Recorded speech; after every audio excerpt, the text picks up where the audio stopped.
Assalamualaikum warahmatullahi wabarakatuh. Perkenalkan, nama saya Ariel Nianggani, MPhil MSc QRMO. Saya adalah dosen program studi manajemen Fakultas Ekonomi dan Bisnis Universitas Yarsi. Sebagai seorang dosen, saya memiliki tanggung jawab untuk melaksanakan Tridharma perguruan tinggi, di mana yang salah satu dharmanya adalah bidang pengajaran melalui bidang ilmu kepakaran saya, yaitu ilmu manajemen. Untuk kesempatan kali ini, saya akan memaparkan mata kuliah yang saya ampu, yaitu mata kuliah manajemen operasional.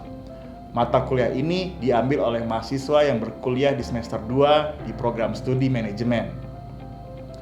Mata kuliah manajemen operasional ini sangat berhubungan dengan profil lulusan program studi manajemen, yaitu sebagai manajer, wirausahawan, dan juga analisis manajemen.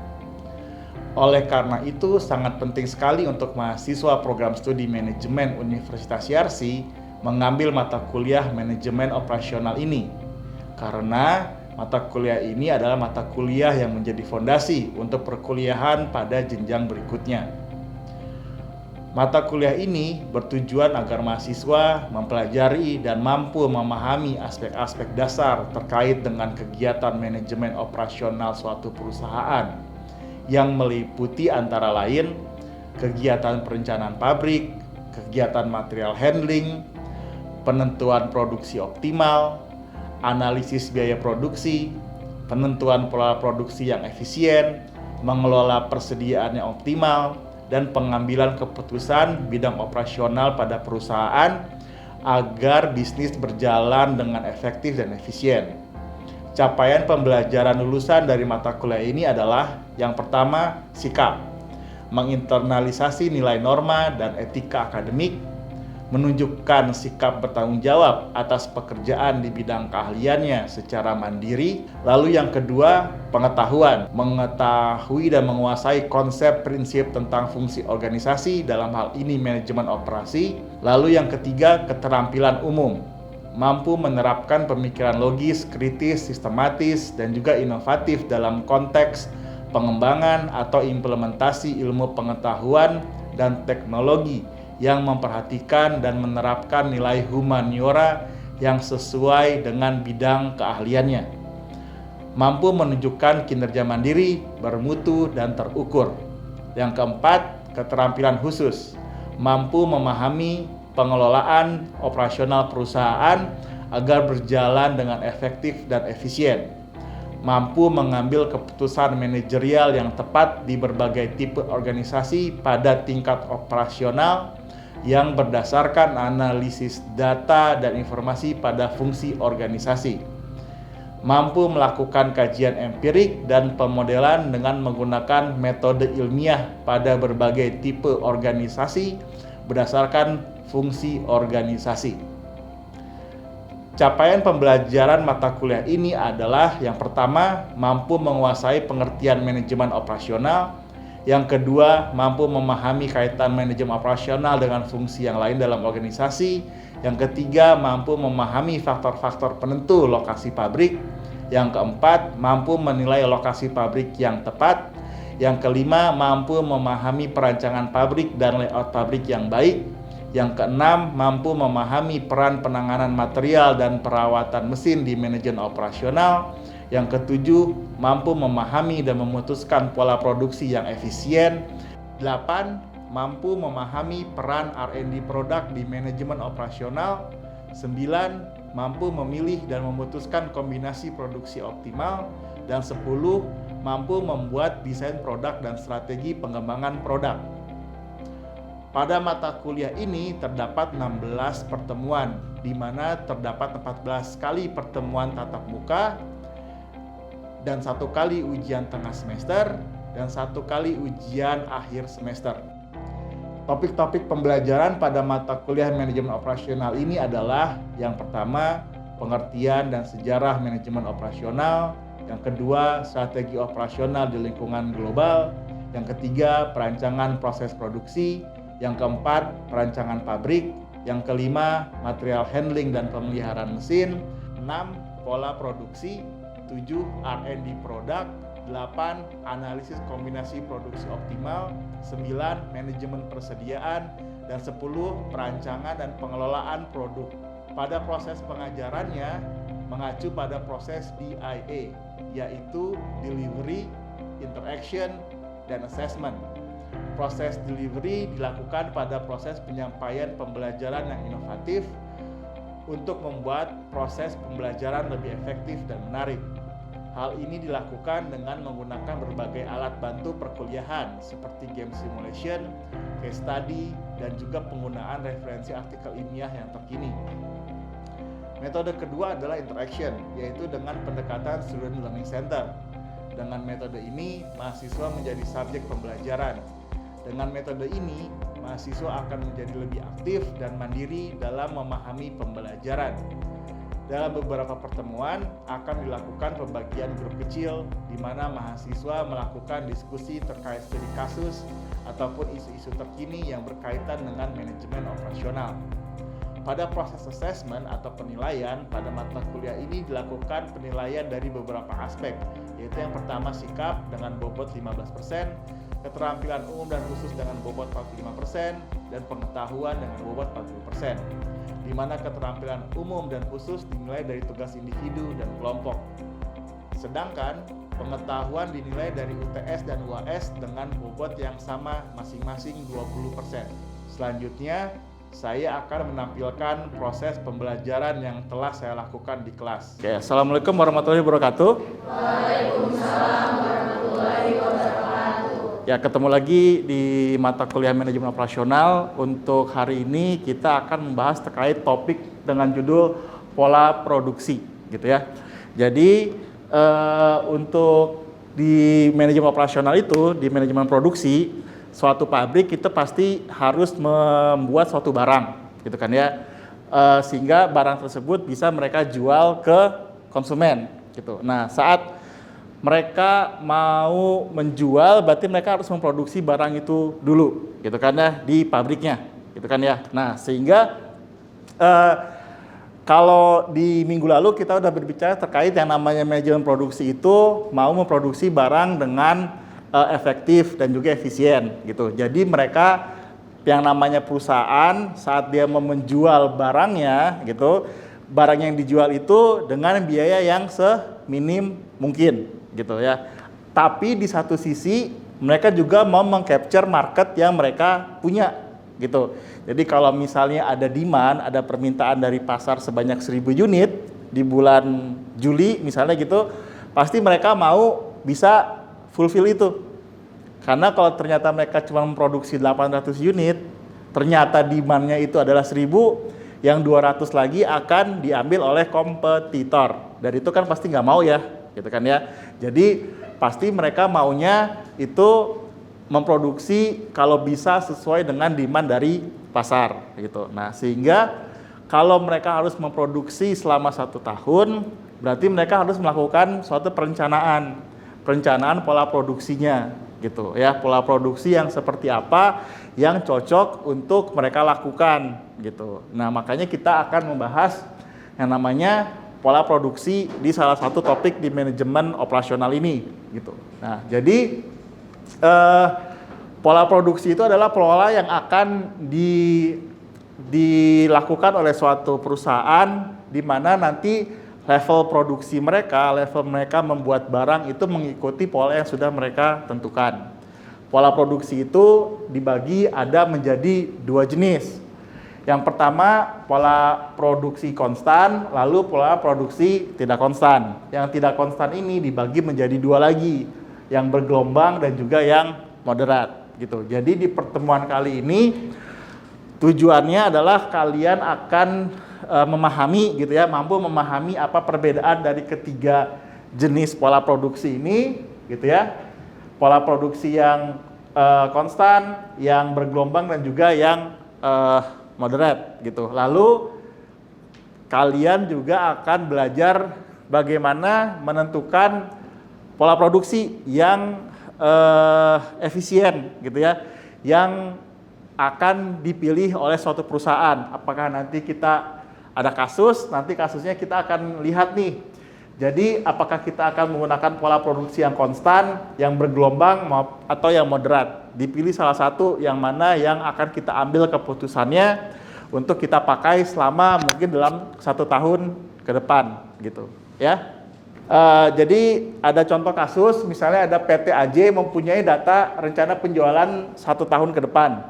Di sini ada penjualan untuk bulan Januari ada 2.000, rencana penjualan di bulan Februari ada 4.000, rencana penjualan di bulan Maret ada 5.000, rencana penjualan di bulan April 8.000, hingga nanti di Desember ada 3.000. Saat di total keseluruhan selama 1 tahun itu akan ada penjualan sebanyak 60.000, di mana persediaan awalnya itu adalah sebanyak 10.000 unit, dan mereka maunya nanti di akhir tahun mereka juga ada persediaan akhir sebanyak 10.000 unit.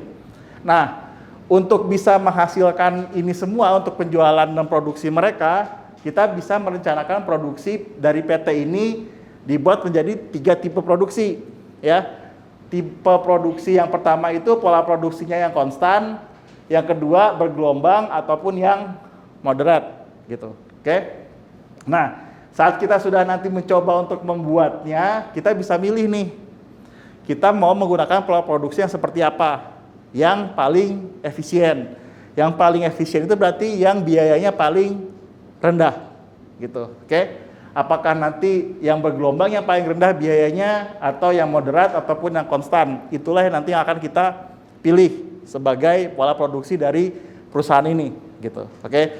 Itu adalah salah satu bentuk keputusan atau pengambilan keputusan yang ada di manajemen operasional. Jadi kalau kita bekerja sebagai manajer operasional, itu mungkin adalah salah satu perencanaan yang dibuat di awal tahun gitu. Jadi kita harus mempunyai kemampuan tersebut untuk bisa menentukan arahnya 1 tahun ke depan itu pabrik harus memproduksi seberapa banyak per bulannya. Misalnya seperti itu ya. Oke. Lalu saya lanjut. Untuk pola produksi konstan dari data yang tadi ya, gitu ya. Pola produksi konstan dengan namanya sendiri itu udah jelas ya. Berarti pola produksi yang jumlahnya sama setiap periode. Periode itu bisa per bulan, bisa per kuartal, bisa per tahun, bisa per minggu, ataupun per hari gitu. Oke. Jadi itu selama rentang waktu yang tadi jumlah produksi si pabrik akan sama terus gitu. Oke, lalu misalnya produksi perusahaan adalah tiap bulan, berarti jumlah barang yang diproduksi tiap bulan adalah tetap gitu. Oke. Nah, jadi untuk contoh kasus yang tadi selama 1 tahun mereka mau memproduksi sebanyak 60.000 gitu kan ya. Lalu kita buat periode produksinya per bulan. 1 tahun ada 12 bulan gitu kan ya. Sehingga per bulannya bisa kita hitung 60.000 unit tadi kita bagi sama 12 bulan. Dapatlah angkanya per bulannya 5.000. Jadi selama per bulannya selama 12 bulan ke depan akan sama produksinya sebanyak 5.000. Oke. Konstan dia gitu ya. Pola produksinya sebanyak per bulannya itu akan dilakukan secara konstan gitu. Jadi kalau kita lihat tabelnya, ini persediaan awalnya kan tadi 10.000 gitu kan ya. Lalu di bulan Januari kita memproduksi sebanyak 5.000 ya. Dari bulan Januari hingga bulan Desember itu sama 5.000 semua ya. Jadinya konstan gitu. Oke. Karena dia punya persediaan awal 5.000, diproduksi 5.000, totalnya ada 15.000 ya pada saat di bulan Januari gitu. Lalu ada penjualan, berarti penjualan kan mengurangi stok yang ada ya, stok yang ada di gudang, gitu kan ya. Jadi dari 15.000 dijual 5.000, gitu.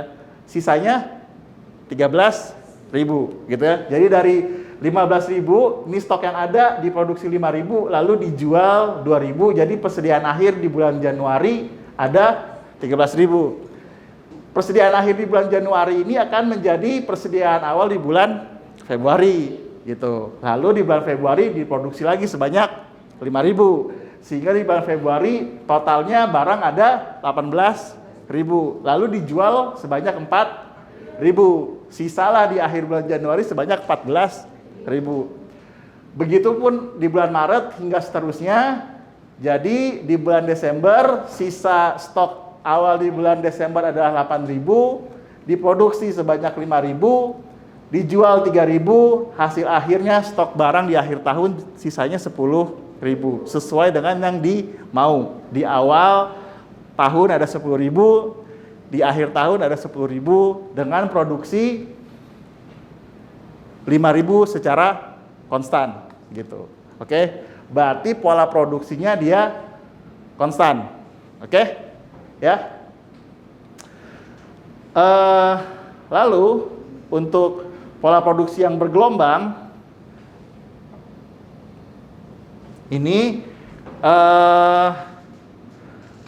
judulnya kan dia pola produksinya bergelombang. Berarti tidak akan sama per bulan, ya. Pasti akan beda-beda ya, gitu. Beda-bedanya di mana? Kalau untuk pola produksi bergelombang itu kita anggap jumlah pola produksi yang dilakukan per bulannya itu sama dengan rencana penjualan tiap bulan, gitu ya. Jadi kalau rencana pada bulan Januari dia mau jual 2.000, berarti dia produksi sebanyak 2.000, gitu ya. Di bulan Februari dia mau jual 4.000, dia akan memproduksi sebanyak 4.000, gitu ya. Oke. Nah, ini adalah pola produksi yang konservatif gitu ya. Jadi relatif mengedepankan keamanan dari stok barang gitu. Jadi nggak mau stok barangnya itu terlalu kecil gitu ya. Sesuai dengan level yang dia mau gitu. Nah jadi kalau seperti ini berarti kalau untuk produksi bergelombang, produksi tiap bulannya sama dengan rencana penjualan. Jadi kalau kita lihat lagi di sini adalah persediaan awal di bulan Januari. Mereka mau menjual sebanyak 2.000 di bulan Januari, sehingga pada bulan Januari diproduksilah sebanyak 2.000 juga, gitu. Jadi 10.000 ditambah 2.000 dikurangin 2.000, hasil akhirnya tetap 10.000 di akhir tiap bulannya, gitu ya. Jadi di sini yang membuat produksinya tidak sama, tidak konstan adalah sesuai dengan jumlah penjualan gitu. Rencana penjualannya adalah misalnya 2.000, 4.000, 5.000, lalu dia sesuaikan sama gitu. Ini yang membuat beda sama yang pola produksi konstan gitu. Oke ya. Kalau pola produksi konstan tadi persediaan awalnya akan beda-beda. Tidak akan sama stay di 10.000 saja gitu ya.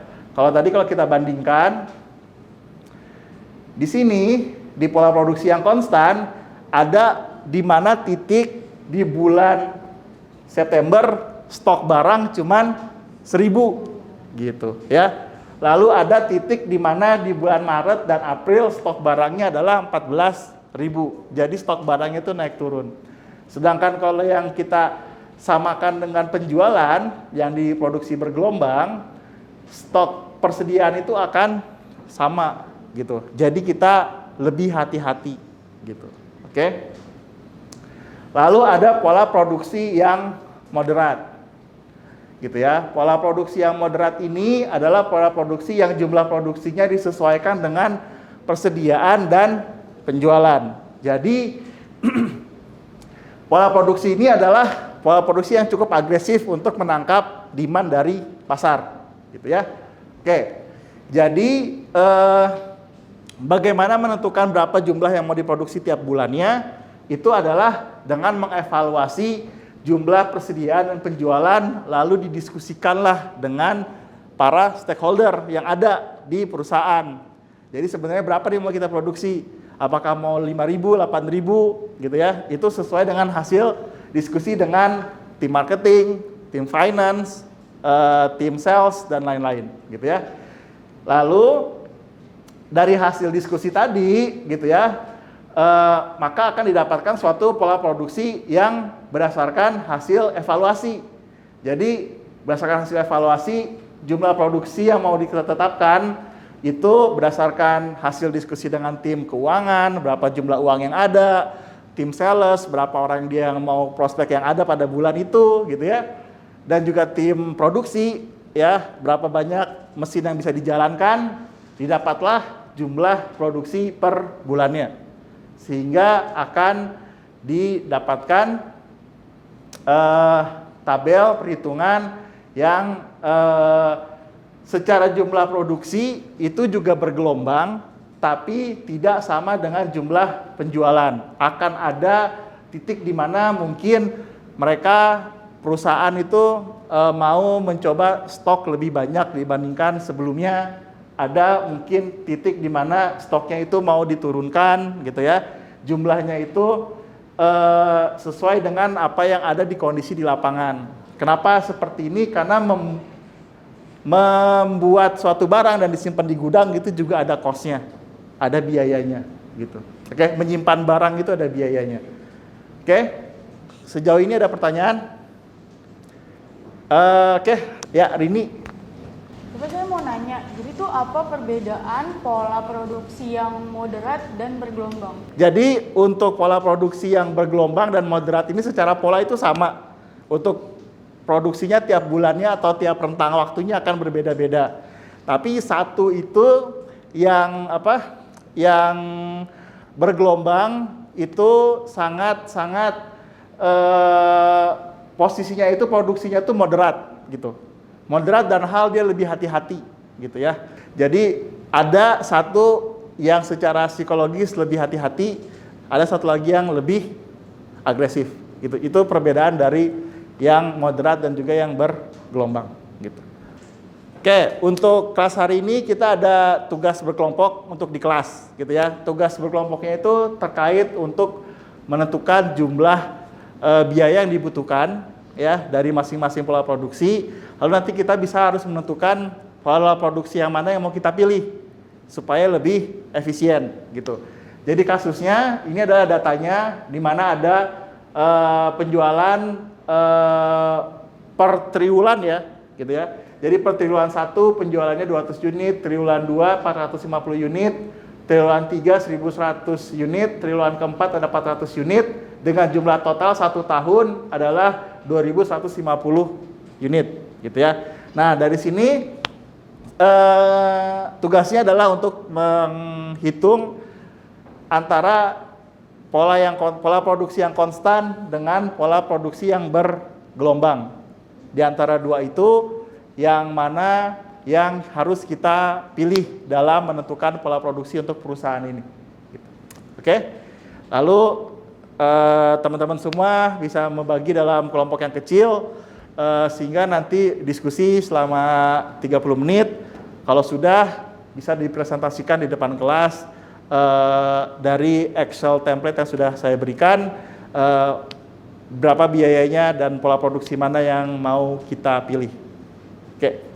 Jadi di sini ada 2 pola produksi, yaitu ada produksi konstan sama bergelombang. Total biaya produksi konstan itu ada di 85.000, sedangkan bergelombang itu ada di 56.000. Kita pakai yang lebih efisien, yaitu yang paling kecil ada di pola produksi bergelombang sekitar 56.000.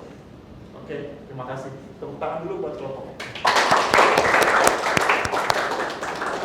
Nah, untuk lebih memahami itu, kita akan menggunakan game simulation untuk melihat apa efeknya dari kalau misalnya kita tidak memproduksi sesuai dengan apa yang ada demand dari pasar, gitu ya. Oke. Di sini untuk gamenya sendiri itu kita punya game simulasi dari suatu pabrik, gitu ya. Suatu pabrik itu untuk dia mau menjual suatu barang gitu ya, dia akan memproduksi barang. Produksi barang dia akan masuk ke yang namanya gudang ya, ke inventory gitu kan ya. Di gudang, lalu dari gudang ini nanti ada customer ya. Customer ini akan beli barang ke kita, ke perusahaan ini, sehingga akan ada yang namanya barang di-deliver ke customer. Kalau barang sudah di-deliver ke customer, barang yang ada di inventory akan berkurang gitu. berapa banyak yang kita jual, yang kita deliver ke customer, itulah yang akan menjadi pendapatan kita. Ya, berarti ada pendapatan ya di sini ya, gitu kan ya. Berapa banyak yang dijual, misalnya 10 unit, harga jualnya adalah 100, sehingga uang yang masuk adalah 1000. Gitu ya, uang yang masuk adalah 1000 gitu. Nah, tapi sesuai yang saya jelaskan tadi, di pasar itu kan nggak cuma kita doang. Ya, ada juga yang namanya kompetitor. Kalau misalnya barang di kita sudah habis atau tidak ada saat customer lagi cari, customer akan beli ke orang lain gitu. Jadi akan ada yang namanya lost sales gitu. Ya, ini yang kita tidak mau. Perusahaan pasti maunya mayoritas ada di kita penjualannya gitu. Oke. Nah, sekarang misalnya saya punya kasus di mana untuk penjualannya selama 1 tahun itu adalah 1.200 gitu ya, selama 1 tahun gitu ya, selama penjualan 1 tahun adalah 1.200 unit gitu.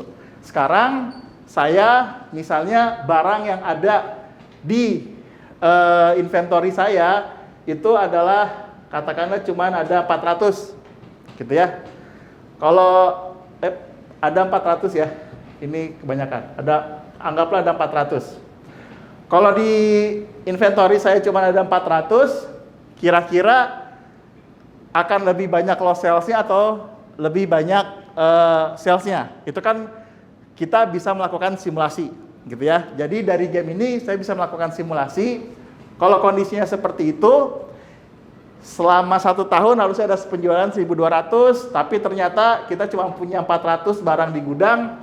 Saat 400-400-nya sudah dibeli oleh customer, yang 800-nya tadi dibeli oleh kompetitor gitu ya.